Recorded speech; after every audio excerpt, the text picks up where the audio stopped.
Hello. I think I'm about done begging for views and likes now, so I will just get right into the tier list without too much fluff. But I do have something to say. To all of the wheelchair theory crafters who have any criticism whatsoever about any of my tier lists, I look forward to seeing your tier lists.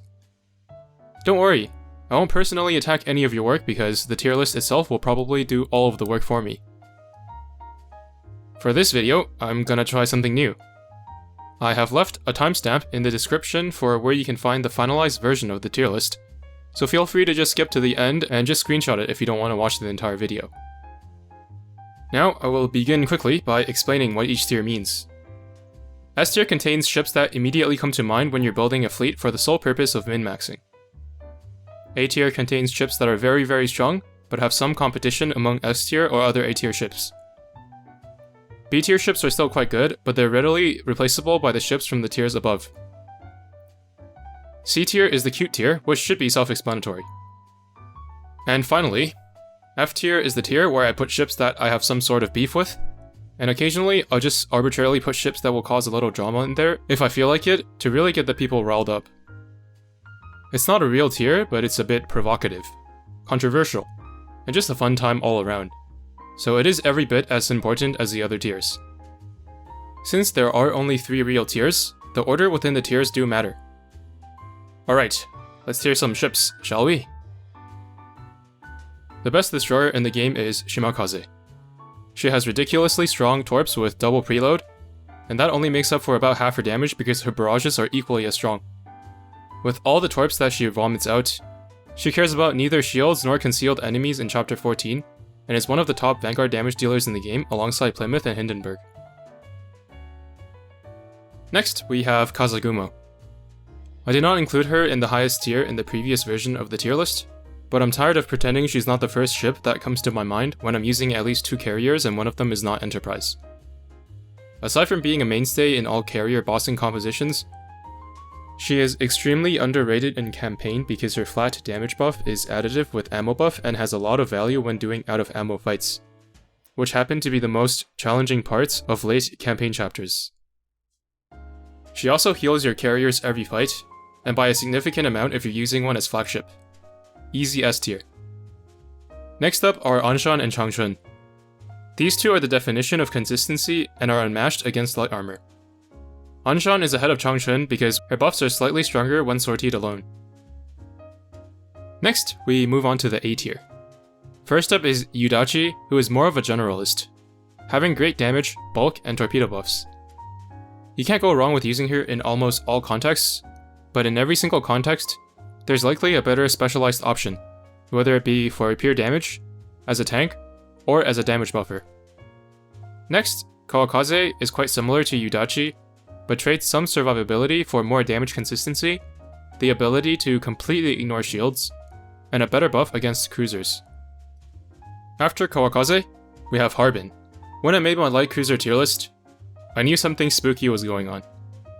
Even though I was the one who first woke up to the realization that Harbin is actually a destroyer, I was actually temporarily gaslit into thinking that she is a light cruiser.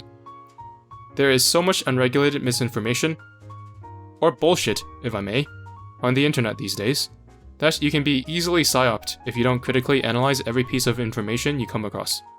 Just because some idiot with a special Discord role or the in-game filter tells you that Harbin is a light cruiser, does not mean that it is true.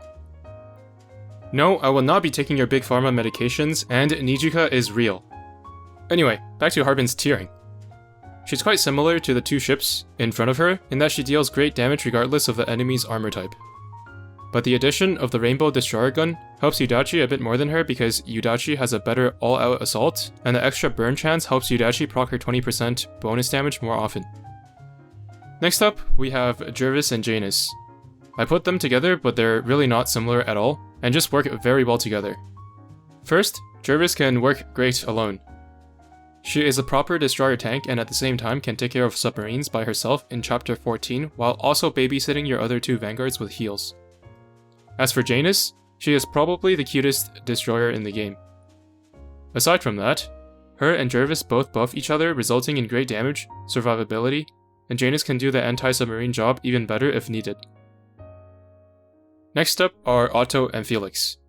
I have them together not because they are a good pairing like Jervis and Janus, but because they're pretty much the same ship. Otto deals slightly more damage by way of stronger barrages, but Felix has higher EHP, but that's about the extent of their differences.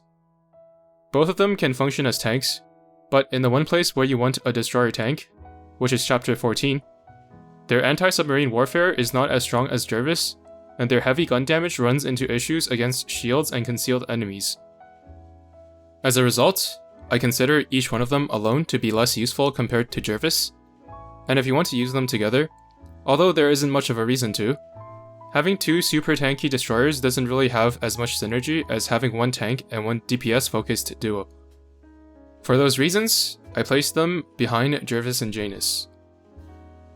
Next up is Kitakaze. Like the first three ships in the same tier, she deals a respectable amount of damage regardless of enemy armor type, but she is weaker than the three of them, and quite a bit squishier as well, leaving her in the lower end of A tier.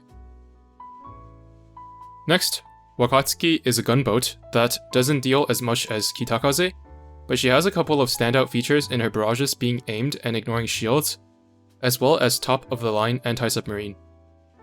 And wrapping up the A tier is Attilio Regolo, who is quite similar to Wakatsuki, being a gunboat that has some shield-ignoring aspects with her flying rabbits.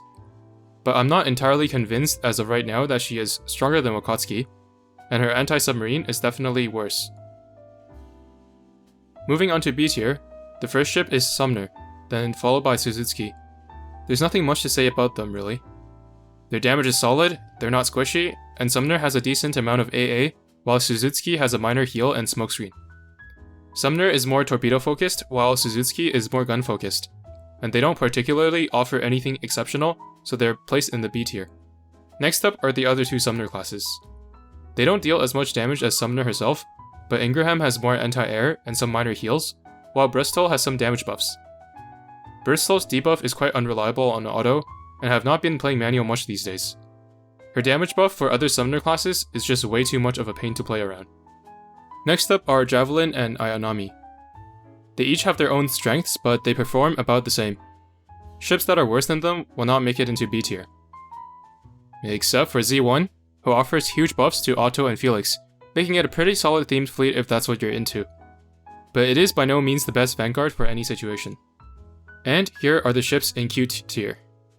Why on earth did they make such a cute skin for Glowworm instead of a more popular ship? I will never understand. At this point, if there are any ships that I did not include, like Haman 2 and La Terrible, pardon my French, I just don't care enough. Sorry.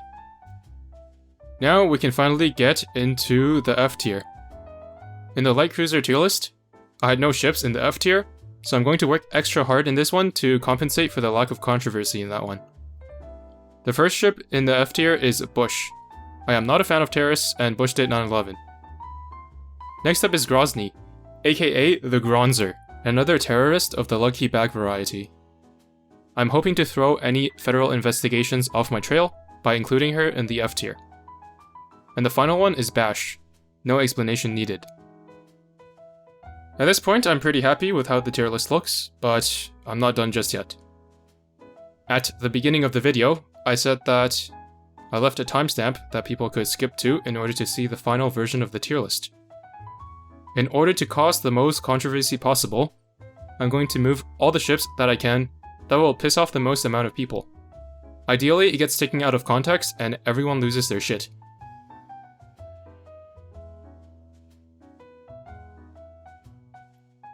And here is the final version of the Destroyer tier list. Anyways, as always, I hope you enjoyed, and see you in the next one.